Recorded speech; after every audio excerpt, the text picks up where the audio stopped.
చాలా expect చేస్తున్నట్టున్నారు. Cinema ఫంక్షన్లో అయితే బాగా మాట్లాడగలను, కానీ ఈ ఫంక్షన్లో కొంచెం నేను తక్కువే మాట్లాడేది. ఎనీవే, అందరికీ నమస్కారం. ఎస్పెషల్లీ గంటా శ్రీనివాసరావు గారు నా ఫ్యామిలీ లాగా ఎన్నో ఏళ్ళ నుంచి అనుభవం. తన రంగంలో, తన రియల్ ఎస్టేట్ రంగంలో ఒక ఉన్నత స్థాయికి వెళ్ళి తనకంటూ ఒక బ్రాండ్ క్రియేట్ చేసుకున్న వ్యక్తి కిరణ్. ఒక గొప్ప వ్యక్తి, ఒక చాలా సమాజ సేవ చేసే వ్యక్తి అతను. అటువంటి వ్యక్తి మాకు పరిచయమైనందుకు చాలా సంతోషంగా ఉంది.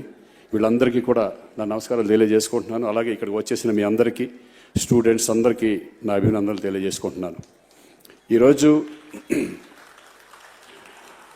1,00,000 మందిలో సివి రమణ్ గారి జీనియస్ అవార్డ్స్కి వచ్చిన మీరందరూ, అవార్డుని గెలుచుకున్న మీరందరికీ నా అభినందనలు తెలియజేసుకుంటున్నాను. All the best in education. అది కూడా మర్చిపోవద్దు. మీరందరూ కష్టపడి చదివి ఎంతో పైకి వెళ్ళాలని మనస్ఫూర్తిగా కోరుకుంటూ మీరందరికీ మరొక్కసారి నా అభినందనలు తెలియజేసుకుంటున్నాను. All the best. Thank you very much. Mother Teresa ఒక మాట అంటుంది, ప్రార్థించే పెదాల కన్నా సహాయం చేసే చేతులు గొప్పవే అని.